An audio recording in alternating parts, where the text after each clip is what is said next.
नमस्कार, मैं आरवी सिंह यादव और आप देख रहे हैं मेरा YouTube channel Aarvi Singh Yadav editor.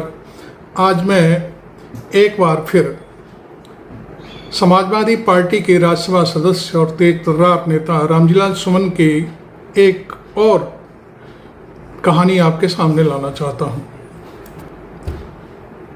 वो जो भी मुद्दा उठाते हैं उसे पूरा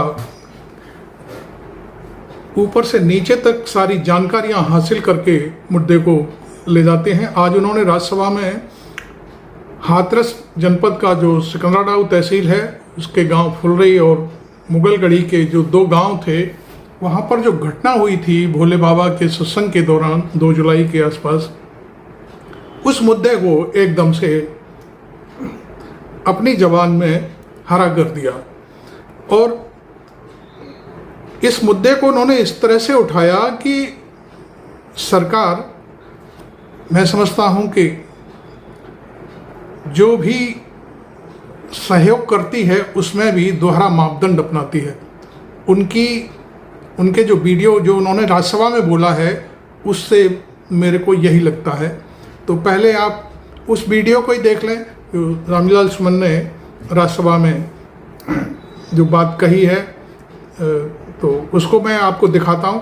आपने मेरा चैनल अभी तक सब्सक्राइब नहीं किया है तो ज़रूर कर लें और इस वीडियो को वायरल भी करें, शेयर करें और लाइक करना बिल्कुल ना भूलें। तो अब आप देखिए जो रामजीलाल सुमन संसद में जो हाथरस कांड की गूंज को पूरी तरह ताकत के साथ उठा रहे हैं उसको आप देखिए। पहले Shri Ramjilal Suman demand to provide adequate financial and medical assistance to the families of victims of Hathras stampede in Uttar Pradesh. सभापति जी, मैं आपका आभारी हूं।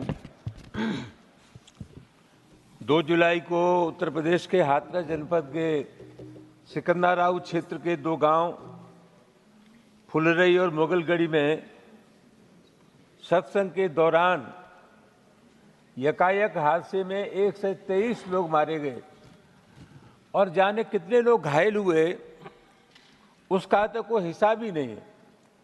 सभापति जी, जो सबसे महत्वपूर्ण बात है वो ये है कि वहाँ जो सत्संग हुआ भोले बाबा का, उसमें जो आयोजक थे उन्होंने अनुमति मांगी। प्रशासन ने 80,000 लोगों की अनुमति दी, लेकिन संख्या इससे कहीं ज़्यादा बढ़ गई थी। अनुमति देना ही काफ़ी नहीं है, ये देखना भी प्रशासन का फर्ज था कि जो संख्या बढ़ी है उसी अनुपात में वहाँ पुलिस बल तैनात किया जाना चाहिए था, सुविधाएं बढ़ानी चाहिए थी। वहाँ सभापति महोदय सिर्फ एक एम्बुलेंस थी, एक फायर ब्रिगेड थी, कोई स्वास्थ्य सेवाओं का इंतजाम नहीं था। लोग मारे गए और मरने वालों की संख्या इससे कहीं ज़्यादा है। तमाम लोगों का तो पोस्टमार्टम नहीं हुआ और तमाम परिवार के लोगों ने पोस्टमार्टम नहीं कराया। तमाम लोग जो घायल थे उनका पंजीकरण नहीं हुआ, वो अपने निजी पैसे से अपने घर पे अपना इलाज करा रहे हैं। सभापति महोदय, बहुत गंभीर मामला है। उस घटना की न तो सेवादारों की जिम्मेदारी थी, न भोले बाबा की, प्रशासन की जिम्मेदारी थी। और उत्तर प्रदेश सरकार ने जाँच के लिए एक SIT गठित की। उस SIT ने प्रथम दृष्टया प्रशासन को जिम्मेदार माना और SDM तथा क्षेत्राधिकारी को सस्पेंड किया गया। सभापति महोदय, ये बहुत गंभीर मामला है और मैं आपसे मार्फत सरकार से निवेदन करना चाहूँगा कि जो मरने वालों की संख्या है, इसके अलावा जिनका पोस्टमार्टम नहीं हुआ है और जो लोग अपने घरों पर इलाज कर रहे हैं, राज्य सरकार ने मात्र 2 लाख रुपए की मदद दी है। सभापति महोदय, प्रधानमंत्री जी ने भी घोषणा की थी कि हम लोगों की मदद करेंगे। और सभापति महोदय, आपके नेतृत्व में इस सदन में और लोकसभा में मृतकों को शोक श्रद्धांजलि दी गई, लेकिन न तो लोगों का उपचार सही हो पा रहा है, न जो मृतक है उनकी मदद हो पा रही है। सभापति महोदय, बहुत आवश्यक है कि जो लोग गरीब हैं, ग्राम पंचायत की अगर कहीं जमीन है कृषि योग्य तो उनको पट्टा दिया जाए, आवासीय जमीन है तो उनको आवास का पट्टा दिया जाए, और जो लोग गिरफ्तार है सभापति महोदय, बेगुनाह लोग गिरफ्तार है सभापति महोदय। Thank you, समीक्षा thank you. करके उनको छोड़ा जाए। Thank you. बहुत बहुत धन्यवाद। श्री आपने देखा कि वहाँ पर सरकारी आंकड़े के हिसाब से उन्होंने कहा कि 122 लोग मरे हैं, लेकिन उन्होंने आज जो संसद में कहा कि वहाँ ये आंकड़ा सच्चा नहीं है, तमाम लोगों ने पोस्टमार्टम नहीं कराया है, और सरकार ने जो अनुदान दिया है या जो मृतकों के जो परिवारीजन हैं उनको सहायता दी है वो ऊँट के मुंह में जीरा जैसी है। 2 लाख रुपए क्या होते हैं, कुछ नहीं होते हैं। जबकि ये मामला जिस दिन ये कांड हुआ था, प्रधानमंत्री ने स्वयं संसद में इस मामले में पहल करते हुए एक अपनी बात कह दी थी उसी समय, और पूरी उसमें ये भी कहा था कि पूरा सहयोग किया जाएगा और वहाँ पर पूरा बचाव कार्य चल रहे हैं, फलाना ढिमका, जो कुछ भी उन्होंने कहा था वो वीडियो है सबके सामने।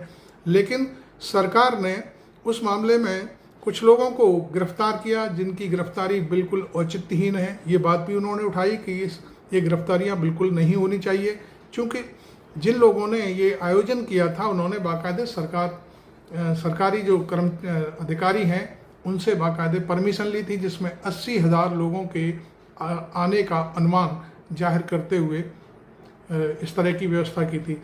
लेकिन इस मामले में उन लोगों को ही फंसा दिया गया जिन लोगों ने जो आयोजक थे उनकी कोई गलती नहीं थी, क्योंकि ये सारा ऑन रिकॉर्ड था। वहाँ पुलिस और प्रशासन की गलती थी, जहाँ उन्होंने पूरी पुलिस की व्यवस्था नहीं की, मार्ग बनाने की व्यवस्था नहीं की, और बहुत सारी चीज़ें हैं।